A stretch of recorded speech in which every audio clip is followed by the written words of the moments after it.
Chapter 46. Aboard the Good Ship Toenail. I knew I was in trouble when I woke up dreaming. I found myself standing next to Loki on the deck of a massive ship. "There you are," said Loki. I was starting to wonder. "How?" I noticed his outfit. "What are you wearing? You like it?" His scarred lips twisted into a grin. His white admiral's jacket gleamed with medals, but Loki wasn't exactly wearing it regulation style. It was open over a black t-shirt featuring Jack Nicholson's face from The Shining.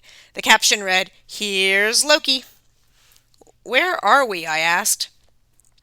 Loki polished his medals with his coat sleeve. "Well, neither one of us is here, of course. I am still tied up on a stone slab with snake poison dripping in my face. You're dying on the banks of a river in Jotunheim." "I'm what?" "Whether you live or not, this may be our last chance to talk.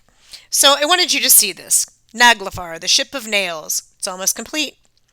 The ship came into clearer focus. A Viking longship, larger than an aircraft carrier. The main deck could have accommodated the Boston Marathon. Giant shields lined the railings. Fore and aft rose 30-foot-tall figureheads shaped like snarling wolves. Naturally, they had to be wolves. I peered over the side between two shields. 100 feet down, braided iron cables moored the ship to a dock. The gray sea churned with ice. I ran my hand along the railing. The surface was bumpy and prickly, enameled with white and gray ridges like fish scales or pearl shavings. At first glance, I assumed the deck was made of steel.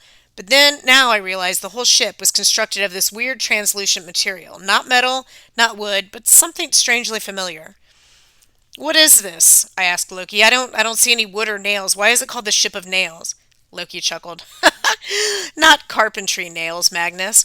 Naglfar is made from the fingernails and toenails of dead men." The deck seemed to pitch beneath me. I wasn't sure if it was possible to puke in a dream, but I was tempted. It wasn't just the obvious grossness of standing on a ship made of nail clippings that made me nauseated. It was the sheer volume of the material. How many corpses had to contribute their nails to make a ship this size? Once I managed to steady my breathing, I faced Loki. "Why?" Even with the ruined lips and scarred face, Loki's grin was so infectious. I almost smiled back. Almost. "Amazingly disgustingly, isn't it?" he said. "Back in the old days, your ancestors knew that nail clippings carried part of your spirit, your essence, your DNA, as you now call it. Throughout their lives, mortals were careful to burn any clippings they made. When they died, their nails would be trimmed and the clippings destroyed, so the material wouldn't contribute to this great ship. But sometimes," Loki shrugged, "as you can see, the proper precautions weren't taken. You've built yourself a battleship out of toenails. Well, the ship is building itself, and technically Naglfar belongs to Surt and the Fire Giants. But when Ragnarok comes, I will guide this ship out of the harbor. We'll have an army of giants, led by Captain Herm, plus hundreds of thousands of dishonored dead from Helheim. All those who were careless or unlucky enough to die without a sword in their hand, a proper burial, and a decent post-mortem mani-pedi. We'll sail to Asgard and destroy the gods. It'll be awesome." I looked aft, expecting to see an army gathering on the shore, but the mist was so thick I couldn't see the end of the dock. Despite my usual resistance to cold, the damp air soaked into my bones and made my teeth chatter. "Why are you showing me this?" I said. "Because I like you, Magnus. You've got a sense of humor. You've got zing, so rare in a demigod. Even rarer among the Einherjar. I'm glad my daughter found you." "Samira. That's how she can turn into a horsefly. She's a shapeshifter like you." "Oh, she's daddy's girl, all right. She doesn't like to admit it, but she's inherited a lot of things from me. My abilities, my dashing good looks, my keen intellect. She can spot talent, too. After all, she chose you, my friend." I clutched my stomach. I don't feel so good. "Duh, you're on the verge of death. Personally, I hope you wake up, because if you kick the bucket now, your death will be meaningless and nothing you've done will matter." Thanks for the pep talk. "Listen, I brought you here for some perspective. When Ragnarok comes, all bonds will break, not just the ropes binding Ferris. The moorings of the ship, snap. The bindings held me captive, snap. Whether or not you keep that sword out of Surt's hands, it's only a matter of time. One bond will snap and it'll all start going, unraveling like one huge tapestry." "You're trying to discourage me. I thought you wanted Ragnarok delayed." "Oh, I do." He put up his hands. His wrists were raw and bleeding as if handcuffed too tightly. "I'm totally on your side, Magnus. Look at the figureheads. The wolf snouts aren't finished yet. Is there anything more embarrassing than sailing into battle with half-finished figureheads? So, what do you want? The same thing I've always wanted, Loki said, to help you fight your fate. Which of the gods besides me has bothered to speak to you as a friend and an equal? His eyes were like Sam's, and bright and tense, the color of burning, but there was something harder and more calculating about Loki's gaze, something that didn't jibe with his friendly smile. And I remembered how Sam had described him, a liar, a thief, a murderer. We're friends now, I asked. Equals? We could be, he said. In fact, I have an idea. Forget going to Fenris's Island. Forget facing Surt. I know a place where the sword will be safe. With you? Loki laughed. Don't tempt me, kid. No, no. I was thinking about your Uncle Randolph. He understands the value of the sword. He spent his life looking for it, preparing to study it. You might not know, but his house is heavily fortified with magic. If you took the sword to him, well, the old man can't use it himself. But he would store it away. It would be out of Surt's hands, and that's what matters, eh? It would buy us all some time. I wanted to laugh in Loki's face and tell him no. I figured he was trying to trip me. Yet I couldn't see his angle. Ah, you think it's a trap, Loki said. I get that.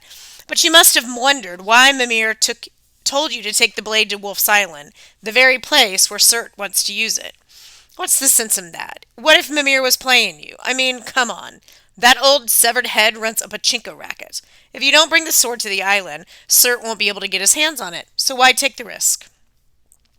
I struggled to clear my thoughts. You are a smooth talker. You'd make a very good used car salesman. Loki winked. I think the term is pre-owned. Now, you've got to make a choice soon, Magnus. We may not be able to speak again. If you want a gesture of good faith, however, I can sweeten the deal. My daughter Hel and we've been talking. Oh, my heart jackknifed. Talking about? I'll let her tell you. But now? He tilted his head, listening. Yes, we don't have much time. You might be waking up. Why were you bound? The question forced itself out before I realized I was thinking it. I remember you killed somebody. His smile hardened. The angry lines around his eyes made him look 10 years older. Oh, you know how to ruin a conversation, Loki said. I killed Baldur, the god of light, the handsome, perfect, incredibly annoying son of Odin and Frigg. He stepped towards me and poked my chest, emphasizing each word. And I'd do it again. In the back of my brain, my common sense yelled, drop it! But as you have probably figured out by now, I don't listen to my common sense much. So why did you kill him? Loki barked a laugh. His breath smelled of almonds like cyanide. Did I mention he was annoying? Frigg was so worried about him. The poor baby had been having bad dreams about his own doom. Welcome to reality, Baldur. We all have bad dreams. But Frigg couldn't stand the idea that her precious angel might bruise his little foot. She exacted promises from everything in creation that nothing would hurt her beautiful son. People, gods, trees, rocks. Can you imagine exacting a promise from a rock? Frigg managed it. Afterward, the gods had a party to celebrate. They started throwing things at Baldur just for laughs. Arrows, swords, boulders, each other. Nothing would hurt him. It was if the idiot was surrounded by a force field. Well, I'm sorry. The thought of Mr. Perfect, also being Mr. Invulnerable, made me sick. I blinked, trying to get the sting out of my eyes. Loki's voice was so full of hatred it seemed to make the air burn. But you found a way to kill him? Mistletoe! Loki's smile brightened. Can you imagine? Frigg forgot one tiny little plant. I fashioned a dart from the stuff, gave it to Baldur's blind brother, a god named Hod.